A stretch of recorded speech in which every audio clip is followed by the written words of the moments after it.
have you. So many people came, thank you. So I want to open our meeting. We always open in prayer. So I'm going to ask our chaplains, Steve Thomason, to come up and open us in prayer. Let's pray. Thank you, Lord, for bringing abundance to our tables today.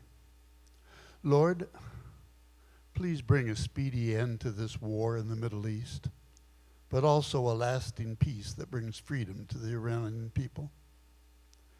Bring wisdom, Lord, to our state and federal governments to ensure our elections this year are accurate. May fairness win. In Jesus' name, amen. Thank you, Steve. And I want to remind you all that we are a Judeo-Christian nation, are we not?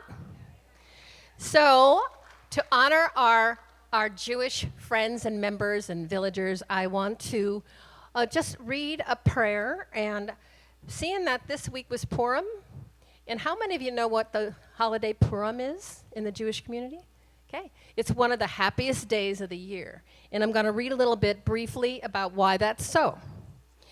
The blessings for the reading of the Megillah, or the scroll of Esther, remind Jewish people to be willing to defend themselves and other vulnerable people. The story of Purim takes place in ancient Persia, as recounted in the book of Esther. The evil Haman convinced King, I'm having a hard time, Ahasuerus, to allow the Jews of his empire to be killed. Remind you somebody? His plot is foiled by Queen Esther, who is a secret Jew, and her wise cousin Mordecai. Her husband didn't even know she was a Jew. The Purim story tells how Queen Esther and her cousin Mordecai foiled a plan by Haman, King Ahasuerus' top deputy, to kill all the Jews in the Persian Empire. After Queen Esther courageously reveals that she is Jewish and exposes Haman's plan, the king sentences Haman to death and elevates Mordecai to top deputy. Mordecai and Esther then decree the Jewish people can defend themselves against their enemies. It gives me chills to say that after all they've been through. There's also an excellent movie called One Night with the King. I'd highly recommend it. You can get it on Amazon. It was out years ago, but it's an excellent movie. And I have one more just brief a psalm I want to read. No, it's from Hebrews.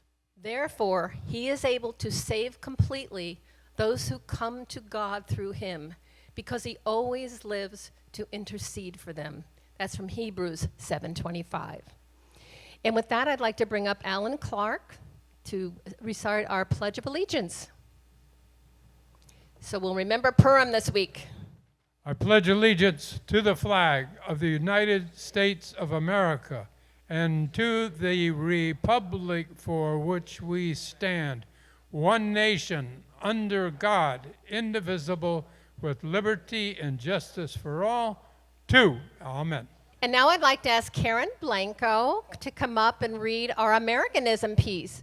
I am pretty sure that most of us have heard Henry Wadsworth Longfellow's 1860 poem about Paul Revere's ride, which begins, "Listen, my children, and you shall hear of the midnight ride of Paul Revere." Remember that from school? This poem honors one of the most iconic and important heroes of the American Revolution. Revere was born in Boston on New Year's Day in 1735. The son of a French silversmith named Apollos Revoir, who was born in France and changed his name to Paul Revere shortly after immigrating to the colonies. The young Revere was educated in the local school and later learned the art of gold and silversmithing in his father's shop. When Paul was 19, his father died, leaving him as the family's main source of income. He retained and grew his father's smithing shop, eventually employing numerous apprentices and journeymen. Revere married Sarah Orne, and together they had 8 children. After Sarah unfortunately died in childbirth, Revere married Rachel Walker, with whom he had 8 more children. Revere was well equipped to feed all those hungry young mouths, since alongside his life as a well-regarded silversmith for 40 years, he supplemented his income with other business ventures. He worked as a copperplate engraver, producing illustrations for books and magazines. He practiced as a dentist for 7 years, cleaning people's teeth, providing false teeth for patients, and selling toothpaste. Revere operated a hardware store in downtown Boston where he sold items like hammers, chisels, ink stands, and wallpaper. He opened a foundry which supplied bolts, spikes, and nails for Boston shipyards, and which produced cannons of various sizes and also church bells. He opened the first successful copper rolling mill in North America, providing copper sheeting for the hull of the ship USS Constitution. He seems to have been an enormously hardworking man. As the Revolutionary War drew near, Revere became politically involved through his business patrons and community connections. He gathered intelligence on the movements of British soldiers and served as a courier for various patriot groups. On horseback, he rode express to the Continental Congress in Philadelphia, distributing messages and plans among the revolutionary patriots who were challenging the British. On April 18, 1775, the night of Revere's famous ride, the British planned to remove arms and military supplies from a major collection held by the colonists in Concord, Massachusetts. At about 10 p.m., Patriot leader Dr. Joseph Warren dispatched Revere and William Dawes to warn patriots Samuel Adams and John Hancock, who were in Lexington, that the British were heading their way. The two famous lanterns in the Old North Church steeple were lit. Remember, one if by land, two if by sea. And the alarm began spreading across the countryside. Passing through various towns on horseback, Revere actually did not yell, "The British are coming, the British are coming." That phrase would have confused the locals who still considered themselves to be British subjects. Instead, eyewitness accounts reveal that he yelled, "The regulars are coming out." Everyone knew that the regulars meant the British soldiers. And soon the Patriot Minutemen grabbed their weapons and headed to the town green, followed by the rest of the militia. Revere's alarm network succeeded marvelously. As the British soldiers began their march, they could hear the signals echoing in the dark night across the countryside, a sound reminding them of their vulnerable position among hostile colonists. Revere's mission was ultimately a success. However, his famous ride nearly failed when a British patrol intercepted him, Dawes, and another Patriot rider named Dr. Samuel Prescott. Dawes and Prescott escaped, but not Revere. In a letter Revere wrote later, he describes the scene, quote, "I saw two men on horseback under a tree. When I got near them, I discovered they were British officers. I turned my horse very quickly and galloped away. The one who chased me, endeavoring to cut me off, fell into a pond, and I got clear of him," unquote. Later, however, Revere was captured by British soldiers. He writes, "In an instant, I was surrounded by 6 officers on horseback who ordered me to dismount," unquote. The commanding officer questioned Revere, who openly and courageously admitted that he rode to warn the colonists of the British activities. Quote, "I told him that there would be 500 Americans in Boston in a short time, for I had alarmed the countryside all the way up." Revere continues his account. "An officer clapped his pistol to my head, called me by name, and told me he was going to ask me some questions, and if I did not give him true answers, he would blow my brains out," unquote. The officers searched Revere for weapons and ordered him back on his horse. After traveling for a bit, they then ordered him to dismount and confiscated his horse for one of the soldiers to use. So at approximately 2:30 a.m., his mission complete, Paul Revere walked back alone in the dark and cold night, a true American hero. Fortunately, on that legendary night, the important Patriot leaders Samuel Adams and John Hancock were safely spirited out of Lexington away from the British. In 1811, at the age of 76, Paul Revere retired, leaving his business in the hands of his son and grandsons. He died in 1818 at the age of 83, and his obituary read, "Seldom Seldom has the tomb closed upon a life so honorable and useful. Thank you for listening. God bless America. So without further ado, I want to bring our Vice President of Programs up, Betty Oliker, who's going to introduce our illustrious and honorable speaker. Thank you, Pat. It's my privilege to introduce the Honorable Sheriff Chad Bianco. Born in 1967 at Hill Air Force Base in Ogden, Utah, Chad grew up in a small mining town as the eldest of 3 boys. Raised by hardworking parents, he was instilled with the values of integrity, perseverance, and personal responsibility. These principles shaped his belief that respect is earned through actions, character, and commitment to service. In 1989, Bianco moved to California in pursuit of new opportunities and a better place to call home and start a family. In 1993, he attended the San Bernardino Sheriff's Academy, graduating at the top of his class. Shortly thereafter, he was hired by the Riverside County Sheriff's Department, where he has dedicated over 31 years to protecting the community and ensuring the safety of all its residents. In 2018, Riverside County residents elected Bianco as sheriff to address long-standing issues within the Sheriff's Department. At the time, the department was struggling with budget challenges, deputies were leaving due to lack of support, and relationships with municipal law enforcement agencies were deteriorating.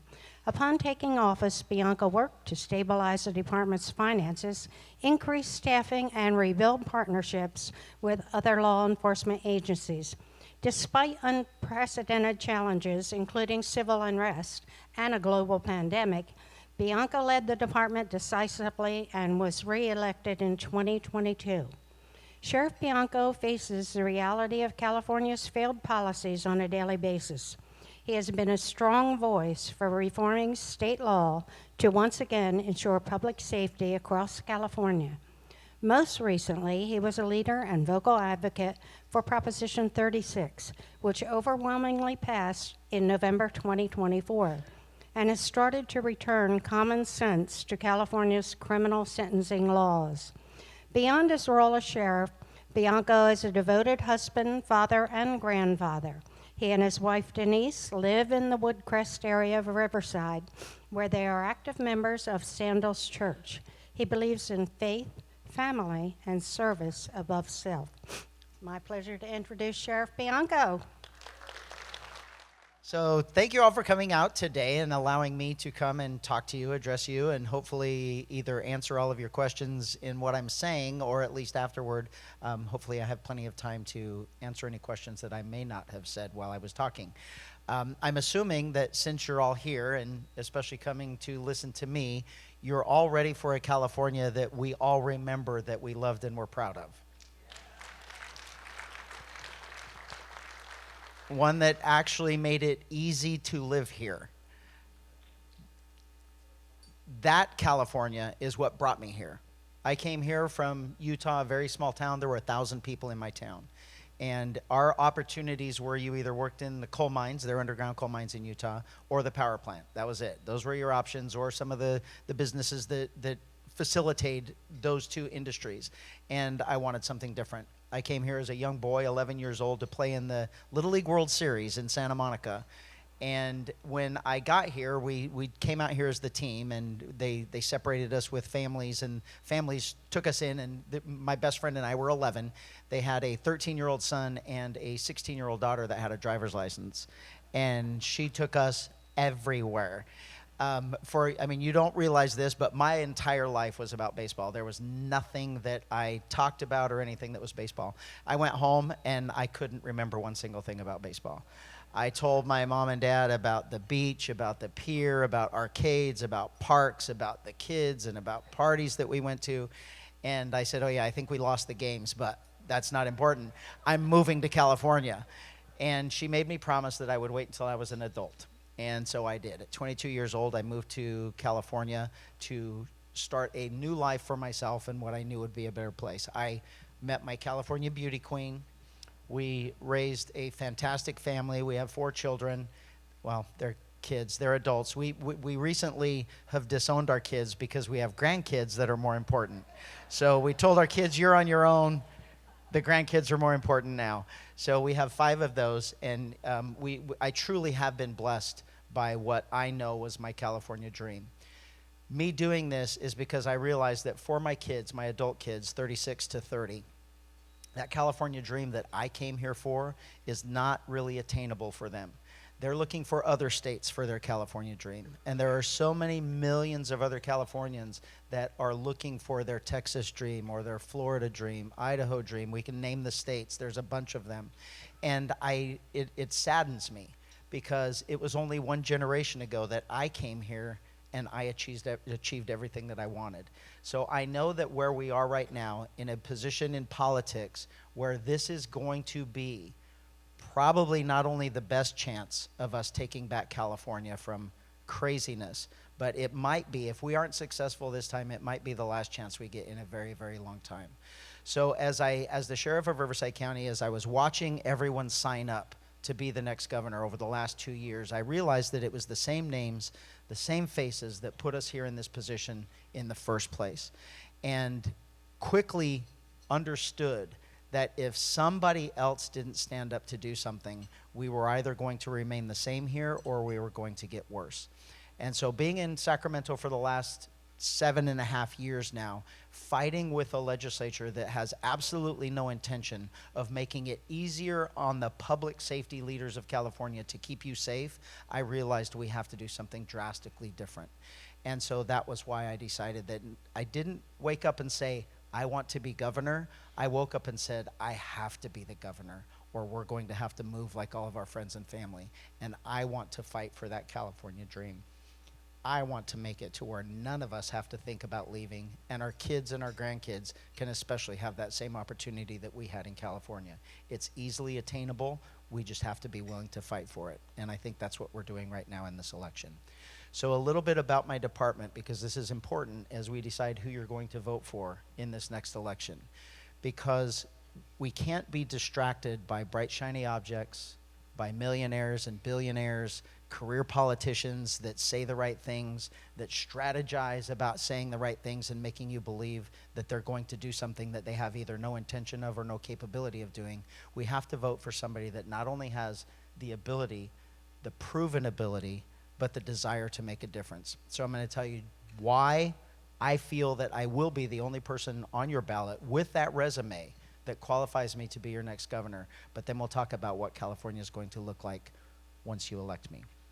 So for my sheriff's office, I've been doing this for 32 years. I'm in my 33rd year now, and I've been the sheriff since 2018. The sheriff's department is extremely large. We are the second largest in California. Los Angeles is bigger, but I am the 4th largest sheriff's office in the entire country. I have 4,400 employees. I have 13 patrol stations that take care of and patrol 17 contract cities in addition to the county area. We have 7,800 square miles in Riverside County and just over 2.5 million people. But within that 17 contract cities, I'm technically the chief of police for 17 cities that I have to interact with those city councils in addition to my board of supervisors. So if you all think that I'm busy on Tuesdays at city council meetings, you have no idea how hard it is getting to 17 city council meetings every Tuesday. So it's definitely an undertaking. I am responsible for 16 courthouses throughout Riverside County. We have 5 jail facilities that house approximately 4,100 inmates on a daily basis. I'm the coroner, the public administrator. I have 12 Indian nations in Riverside County that we interact government to government as I am the government official straight with their council. So it's a very unique situation. And my budget is just shy of $1.3 billion. With that, I'm the first sheriff in Riverside County history to ever operate in the black. And I started doing that in 2019. I absolutely refuse to finish in the red. We have been in the black every single year, and we will finish again in the black this year because I believe that government should not be spending more money than what we have. Kind of common sense. It's a little culture shock to the other people that are in Sacramento right now, but they better get used to it. So I say all of that to tell you that I really am the only person on this ballot that has not only the government experience, but the leadership ability to make this happen. Riverside County is blue with a 4-1 Democrat board, and the majority of my city councils are Democrat. It's no secret that I'm a Republican. It's no secret that most of my personal beliefs may differ from theirs, but the thing that bonds us is that 80% of things that we agree with, and they know that I'm always doing the right thing for our residents in Riverside County. And that mentality is what I'm taking to Sacramento.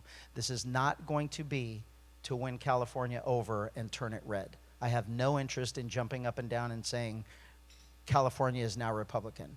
I'm not doing it for the Democrat Party, and I'm not doing it for the Independent Party. I'm doing this for Californians. With that said, one person like that, that's good. I was talking, so I know you didn't want to interrupt me.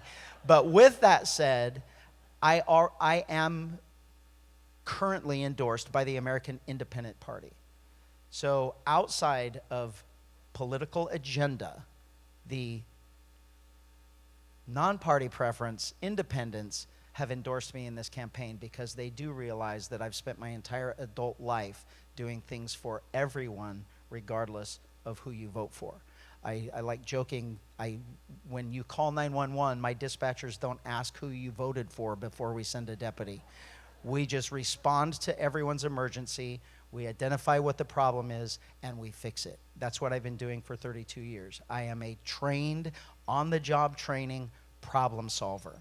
I don't believe in committees. I don't believe in meetings. I don't believe in kicking the can down the road for years and years and years. You identify a problem and you fix it. It's quite simple if you have the ability to identify it and the guts and the courage to sometimes tell people no to do the right thing. And that's what I believe I have to offer in this election. So what is California going to look like with me as your governor? It's going to look very, very different than government anyway, state government, than what it is today. Government was designed, I loved that poem or the speech you had this morning talking about Paul Revere, because one of the things that stuck out in the sentence, in the structure, was talking about how he said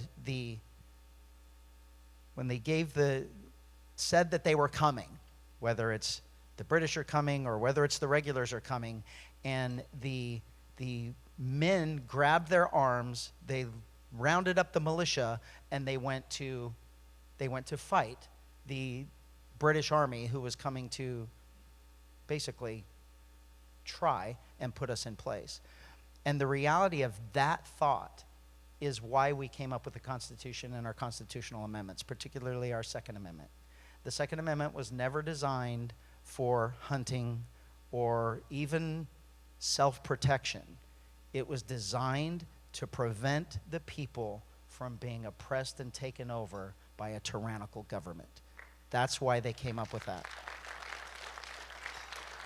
So it's ironic that we're still fighting that, especially in California, which is one of the most states that is fighting to prevent us from being able to defend ourselves. And that certainly is one of the main issues that I have as the sheriff of Riverside County with, I want my residents, I want Californians to have that ability to protect yourself. But the number one issue of government, the number one responsibility of government that we are going to bring back is public safety.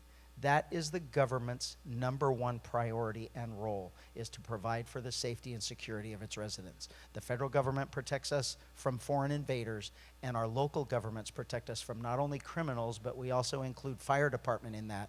And we are protected and we are helped during natural disasters or emergencies and those types of things. But that is government's number one role and responsibility. And unfortunately in California, we lost sight of that long time ago, and we will bring that back as your governor. Obviously, 33 years doing this, I hope we can all see and agree and just move on that I'm going to be the expert in this field. I don't have to read a book or hire someone or ask someone for advice. We've been fighting this for decades, particularly me at the highest levels of government for the last 7. We can make California much safer. Off the top of my head, all of the prisons that have been closed in the last 7 years are going to be reopened. Crime will be a crime again. If you're going to victimize us, you're going to pay a consequence. We live in a civilized society. If we are to have a civilized society, we must have an adherence to law. And in a civilized society, when you do not adhere to that law, you are punished with jail time and prison time as a deterrent for you to not do it again. And we are going to take us back in time a little bit to where criminals are actually punished again instead of enabled to keep victimizing us. It's very, very simple. On the homeless front, because that is now a public safety issue, because it is police and fire that are responding to all of the calls for service that involve our homeless. I promise you, I don't know if I will be able to fix it in 1 year, but I guarantee you I will fix it in 2. What we see on our streets and in our neighborhoods and under our freeways and in our parks will be absolutely a thing of the past within 2 years. We absolutely know what the issue is, and we know how easily it's going to be to fix, but we have to treat it for what it is. We have to have a government that is honest with us. This has nothing to do with homes. We call it homeless because the government has come up with that word to make us all feel sorry for them. Because if we feel like they don't have a home and that's why they're there, we feel sorry for them, and when we agree to let these billions and billions and billions of dollars go toward solving the homeless problem when it has nothing to do with homes. We have a drug and alcohol addiction problem, we have a mental health problem, and the biggest issue is the combination of mental health and drugs. And currently in the state of California, our legislature has made it illegal to treat someone that has both a drug and alcohol dependency and a mental health issue. They are creating this homeless industrial complex by forcing those people back out onto the street so they can just keep that money flowing to the people making all of the money that never filters down to the people that actually need it. We are going to fix that very, very easily. All of the money that is going to the NGOs and the nonprofits in the name of homelessness ends the moment I get sworn in.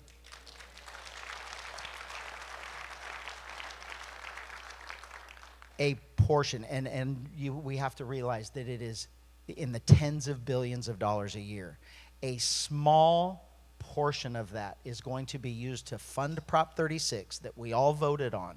And what that will do is it allow us the facilities to put them in, live in facilities, not send them back on the street and then once a week they check in while they're under the influence of drugs and not dealing with their medication. Live in facilities to treat drug and alcohol dependency and mental illness. It cannot be done in a jail system. 40% or more of every single jail and prison in California is currently treating people for mental illness. That absolutely has to stop. That's not what jails are designed for. They need facilities with experts that can take care of their issues of dependency and mental illness so we can make them productive again and get them back to the families that they once had. It is inhumane for us as humans to allow these people to live like they are living while we just turn a blind eye and just go on about our business. And for government to accept what they see on the streets, and I will point out Los Angeles because it's the worst. For Los Angeles government officials to believe that it is okay to have a place in Los Angeles called Skid Row and just say, well, it's Skid Row, that's what it is not only inhumane, it shows a complete lack of compassion and the inability to actually care about other people. And I refuse to allow that to happen any longer in California. We will give them the help that they need, and we will get them back to the families and the homes that they once had. So fire is the second part of that. And unfortunately in California, we saw an entire city burn down, not because of global warming, not because the fire department didn't want to put those fires out. It's because of decades of failed policies in California that does not allow our fire agencies to create defensible homes around our properties and our cities and our homes. So when that fire does come, during fire season in California, we've had it forever. When that fire does come, we have to have the ability to put it out. And when the fire is so intense because of overgrown brush and overgrown trees and up north in the forests, That is why everything is burning down, and it's because of policy. That ends with me as your governor. We will give the fire department the tools.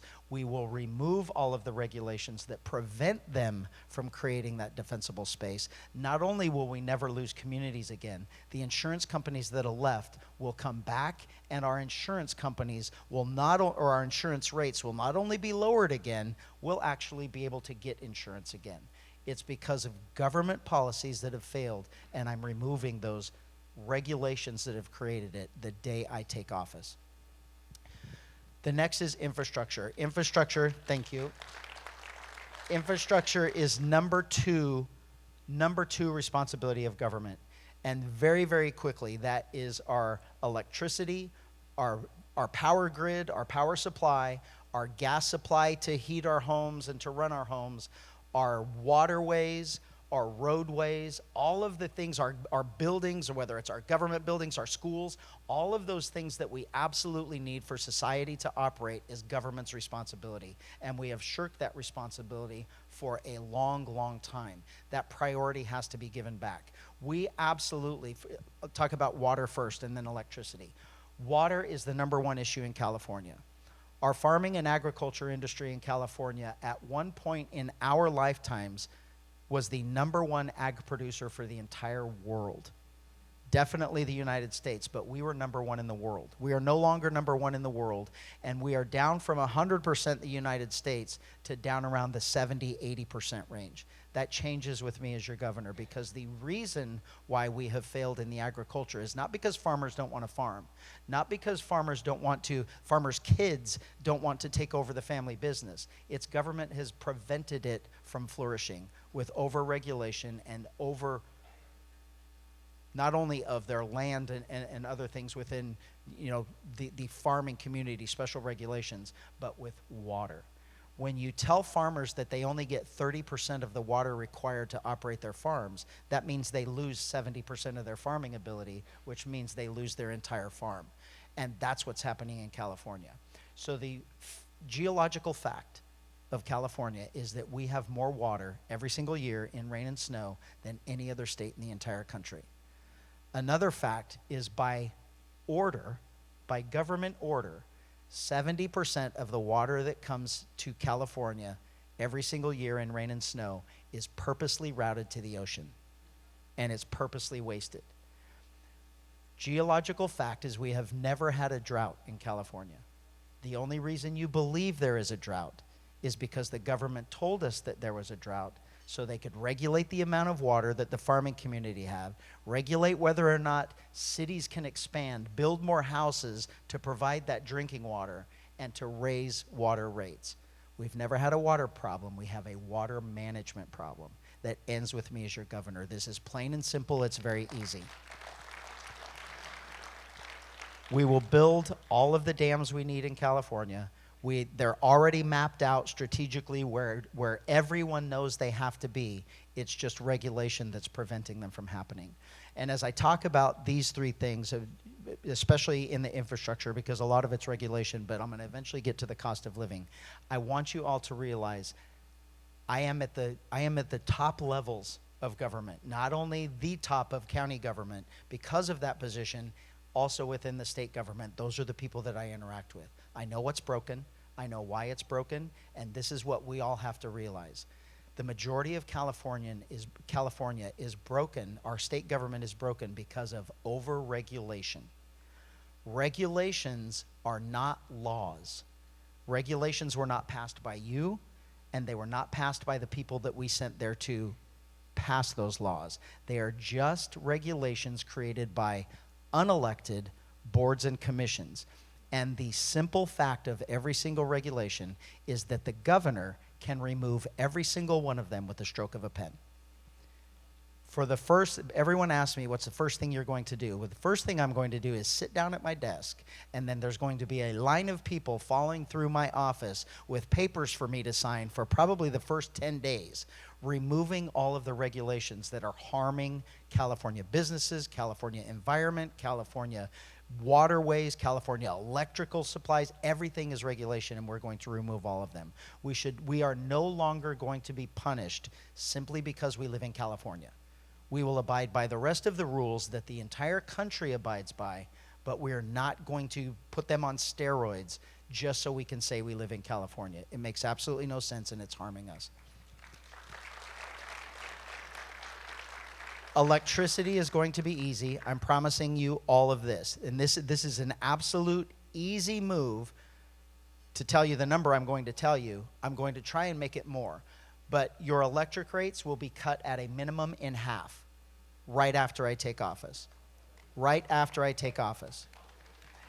Our electric rates are completely controlled by the CPUC. Not by the power company, the CPUC. And they continue to raise our rates every single year while they still don't provide us the electricity that we need. They're still creating fires because of the infrastructure is 100 years old and the wind blows down a power pole and starts a wildfire. We will force them to bury their lines. We will force them to upgrade to nuclear power, which will give us the power that we need, cheaper, cleaner, and more affordable.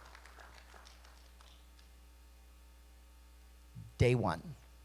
Electric, water, our roadways, all of those things. Number 3 is education. The education system in California is broken, and it is the responsibility of government to educate our kids. We've failed for one generation, possibly even 2, and we have to get that back. We will educate our kids rather than teach them what government wants them to know. We will actually teach them to read, to write, and to do math and science. And with me as your governor, every single school district in the state will be forced to reintroduce trades back into the education system. As your governor, on a personal note, I can promise you this: there's never going to be another boy in your daughter or your granddaughter's locker room. They won't be competing against them in sports. And for all of you parents and grandparents out there, your grandkids and kids are not going to have to be vaccinated just to get them into school. So now the biggest issue that should make you all happy is the cost of living. The cost of living is going to be really, even though I'm reintroducing the priorities of government, the thing that I have to be concerned most with as your governor is the cost of living, because that's what's driving businesses and families out of California. It's the highest cost of living of anywhere in the country. We have the highest taxes and the highest cost of living and the highest business regulations that are making it almost impossible to live here. And I'm going to tell you it's going to be easy to fix because of that ugly word that I mentioned earlier of regulations. The number one reason why we have the highest cost of living in California is because gasoline is the highest in California of any place in the country. The easy fix of that is, as your governor, I am going to ensure that we are 100% oil independent in California. Right now, because of what's happening in the Middle East, they're talking and they're allowing Newsom, Governor Newsom, to actually blame the cost of gas on Iran and Trump for what's happening in the Middle East because of the instability. The fact of the matter is, if we just used our own oil, we couldn't care less what happens in the Middle East. Another fact of the matter is we have more oil than them. In California, we import 80% of the oil that we need here in California. We buy it from the Middle East and a couple of other countries. We make them rich off of our backs, and we benefit nothing from it. The reality of the oil industry, how it works, is that when an oil company drills oil from the ground, they pay a fee to the state for the ability to drill that oil. That fee is built into the cost of gas. That's just how the system works. After I make us oil independent, the money generated from using our own oil instead of buying it elsewhere completely funds state government. Let that sink in for a second, because right now, where do they get their funding? From your taxes, specifically income taxes. With me as your governor, we will not only be oil independent in this state, no different than Texas, no different than the Dakotas, no different than Alaska. we will no longer have a California state income tax.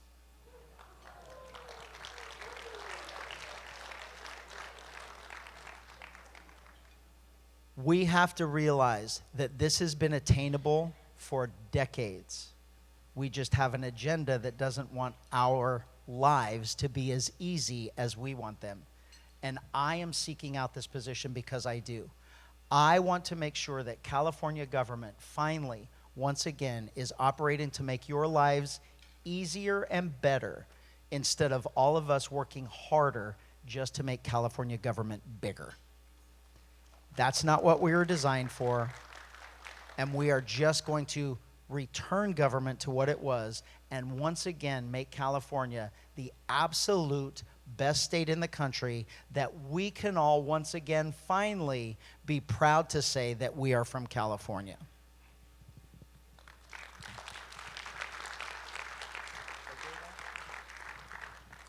I think I got everything. I know there's still plenty of time. I've been watching the clock over there. Which is, if you all know, that time is my worst enemy. I'd sit and talk to you guys until breakfast, but they told me that I only had a certain amount of time, and we have plenty, so I want to make sure that I open it back up to any questions that I didn't talk about. So I will call on you, but here's the thing. There might be a lot of questions. I will tell you I'm very nice, but I can be very forceful too. We would like questions, not statements. And if you're making statements, I might cut you off very politely to get to the question. So because you had your hand up the first, yes, ma'am.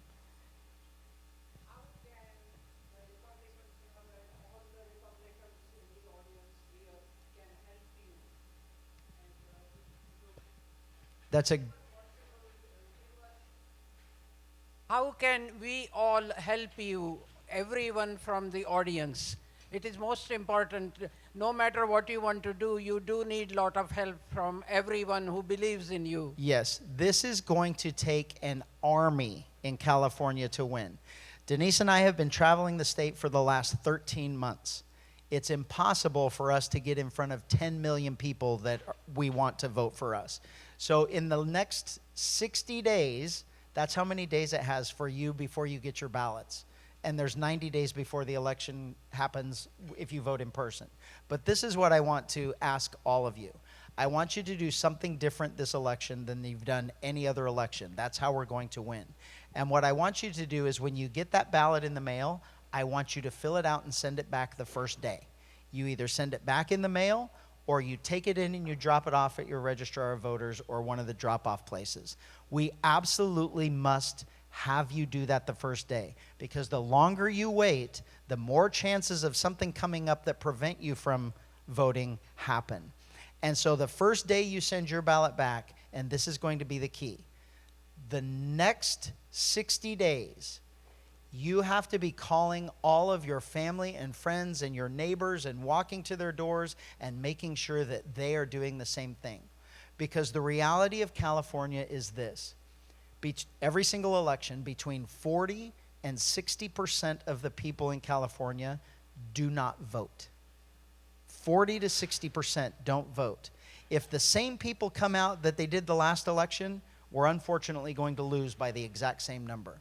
We need to bring those people out to vote that don't necessarily vote. And I'm going to tell you why it's happening this election.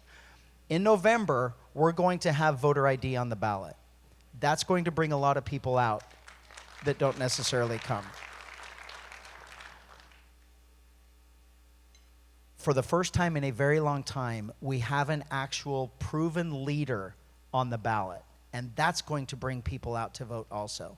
So the more you talk about it, the more you spread the word, the more you get people to vote, we are going to walk away with this election. It really is going to be that simple. We're close already. We just need to get those people to vote. So thank you. And then for our specific campaign, it is my job to be getting to as many people as I can, either with talking or with advertising. So you can go to my website and sign up to help, and you can help volunteer. You can donate money on our website for the campaign. We have envelopes in the back that you can donate for the campaign, and those are to get that information out to the people who either haven't heard of me or, worse, the ones that don't plan on voting, and we have to convince them to vote. So thank you for the question. We have to chase them down. All the way in the back. And then I'll come to you, sir. Hold on. The lady in the back has been waving since the very first. Thank you very much. I'm a native Californian, so I've seen a lot, grew up in Riverside, so I've seen a lot of stuff here. How do you plan to do all these things with a hostile state legislature who's probably going to try to do what they did to Trump and Yeah. block everything that you stand for? Yeah, so we only know the things that Trump can't do because that's the only thing the news is reporting. The thousands of things that he did, they don't tell us he was able to do. So here's the reality of California. Most of it is regulatory. Every single thing that I mentioned to you about regulation, once I remove the regulation, there's nothing to sue me over. They can do nothing.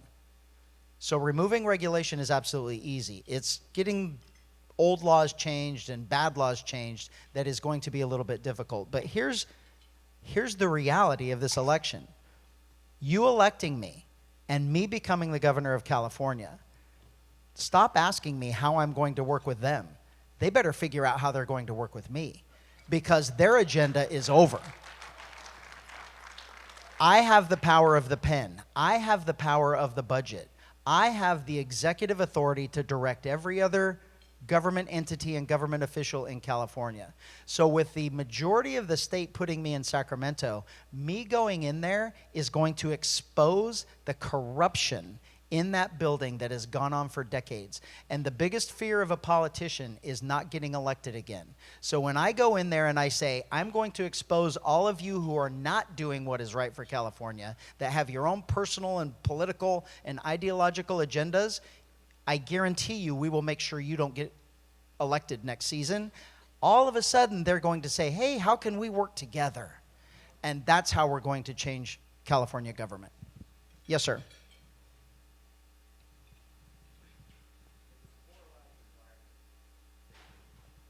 Challenge, example, Minnesota.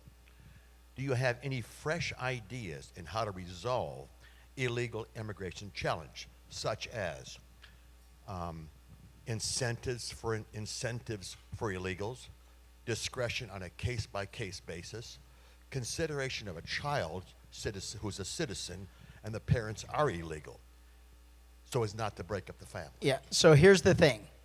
This is what we all have to realize. We can't get caught up in this emotional argument in a time when we're trying to save California, because the immigration argument is 100% a federal responsibility, and the governor can do absolutely nothing.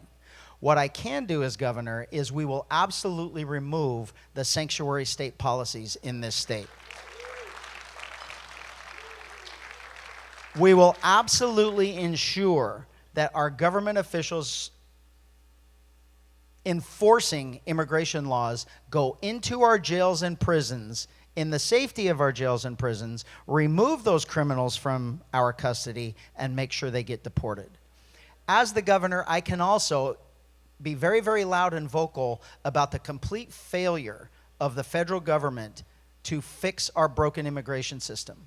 Every single election, we allow politicians to get up here and lie to us and tell us that they are going to fix the immigration system, and then they forget about it until the next election, and we have short-term memory loss, and we just say, oh yeah, we need that fixed, so we're going to vote for that person, and they have no intention of doing it. Once again, it's about exposure. The governor of California has a very, very loud voice in the United States, and we can be extremely loud about forcing the government to fix those issues, but there is absolutely nothing any governor in this entire country can do about that other than get rid of ridiculous sanctuary state policies. Yes, ma'am.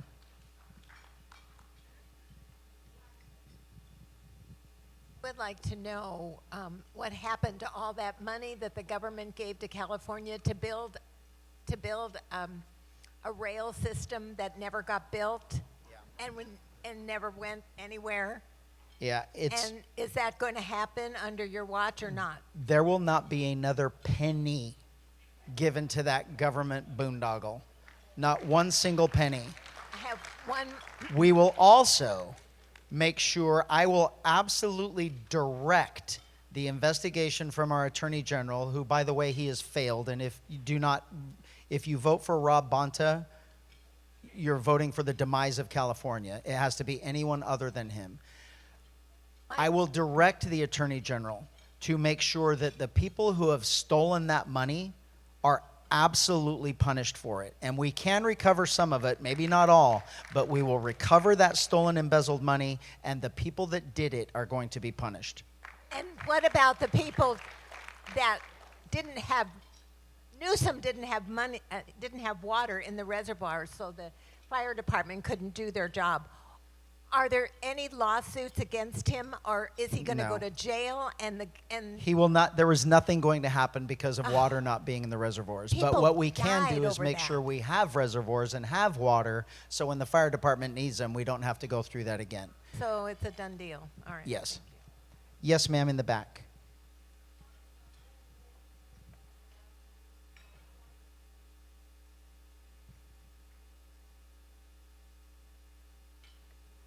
The special gas formula in California, when you compare our prices to other states, is there anything you can do to change that? Is that going back to regulation, as you previously mentioned? To federal regulation. So the three biggest drivers of the failures of our cost of living, why it's so high, are the environment, CEQA, the Coastal Commission, California Coastal Commission, and the biggest one involving gasoline is CARB. CARB is going away. You will never say the word CARB again. So the regulations that we have on our vehicles in California that no other state has are absolutely gone. This absolute ridiculousness of fuel that California has that no one else has, absolutely gone. If with truth be told about that what we have, the winter blend or whatever they call it, gas in California, and I can prove this to you with my own data, because I have every single vehicle I've had since 2006. I know how much I paid for gas, how much miles per gallon I got in my truck every single time I put gas in my truck. The mileage and the gallons and the cost are recorded. And I am telling you this, when I leave the state of California, I get a minimum, an absolute minimum of 5 miles per gallon more just by not buying California gas. So we take away this ridiculous blend that they have in California. Not only do we get more gas mileage, so we get more money, cheaper for a tank of gas, there is no difference in cleanliness of what it's doing to the environment. If you believe the environmental activism nonsense in California, that California is the only state in the country that has those regulations, when you leave the state of California, we should be driving through nothing but black smog and smoke and everything else. And it's nowhere in the entire country, because the federal government, the federal EPA, is doing amazing jobs of making sure that our vehicle emissions are not polluting the environment like they did 50, 60 years ago. And California is doing nothing but harming us. And those costs and those regulations are solely meant to force oil out of California. And that ends with me as your governor. Yes, ma'am. Yes.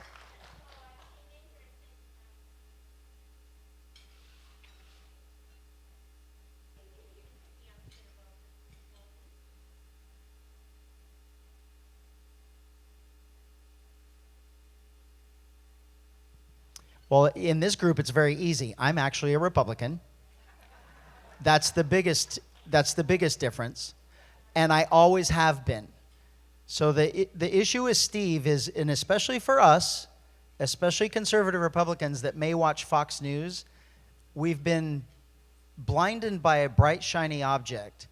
And what makes us think for a second that a news personality has the ability to run government? If you go back a few years, when Steve came to this country in 2012 and he's starting his business, he likes to tell everyone that he was a businessman, but he never tells you what business. So I'll tell you. He started a money-raising campaign to raise money for Democrats. He was supporting Bernie Sanders. He raised money for Hillary Clinton and Elizabeth Warren. He raised more money than anyone in the entire country for the Black Lives Matter movement that was destroying every state in 2020. That's what he did from 2012 to 2016. And then all of a sudden, because what he really is, he's not a Republican and he's never been a Republican. He is a liberal populist. That's what he always was in England. He was a strategist that lied their way in to get Cameron as their prime minister. As soon as they got into office, England thought they were getting this Republican conservative person, and then they quickly shifted to their real agenda, and that's why they were run out of the country. Steve didn't come here because he wanted to. He was run out of the country because of the failures in government. And because he's involved with Fox News, we all think he's a savior. And the reality is, he's not. He is a billionaire. I don't know if he's a billionaire, but he is a mega millionaire, elite status, political status in this country, that he's conned us all to believe that he's one of us, and he's not.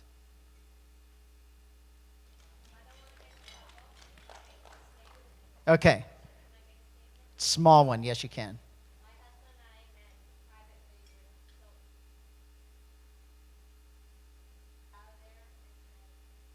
Fraud we've ever met. Yeah. I'll repeat that. I'll repeat that statement. I'll make it my own. They met privately with Steve 3 weeks ago, and when they walked out of their meeting, she said, "That's the biggest fraud I've ever met." I can tell you, we're in big trouble if Steve wins this. Well, he's not even going to come close to win this election. He's not a Republican. He's not conservative, and other things that, I mean, not just that I'm a registered Republican and always have been. I am unapologetically pro-life, and he is not. I am unapologetically a lifetime Christian believer in God that controls my life. He is not. I am unapologetically lifetime pro-Constitution and pro-Second Amendment. He is not. He has changed all of his stated beliefs just for this election. And because of this Fox News status, we just go along with him, because he comes up in front of a group and he rah-rahs you to death with his personality and his television personality. And even better, this is one of my annoying things, I have never been around another person that name drops more than Steve Hilton. His best friend so-and-so, my good friend so-and-so. It's all about impressing you with people that he really doesn't know. He's just telling you he does, and you feel like he's great. But the reality is, we need a leader to fix this state. We don't need a personality. We need a leader, a proven leader. And that's why I'm leading in the polls. That's why he's attacking me in this election. Anybody a fan of Ronald Reagan? Okay. I have been, since I was elected the sheriff, I speak at Republican groups all of the time, Republican committee meetings and everything else, and I have said over and over and over, the reason why this is a blue state is because Democrats do everything in their power to make sure they beat Republicans in these elections. And Republicans do everything in their power to destroy other Republicans in every election. And I have said for 7 years now, if that doesn't stop, we're going to lose again. And then lo and behold, Steve Hilton, a non-Republican, claiming to be a Republican, comes in while, I'll even give him credit, he's number 2 in the polls. But in a time when we could have 2 Republicans going to November, guaranteeing that we're going to fix our state, he has chosen to come out and attack me, to somehow discredit me and lower me in the polls. So Ronald Reagan's 11th commandment was, don't ever say anything bad about another Republican. So I value that. He obviously doesn't, and which is why we're in this position that we're in. We're still very confident that we're going to be successful in June, and then we're going to be able to run against a Democrat with a failed Democrat agenda and point out the failures in California, and this is going to be the year that we finally take California back.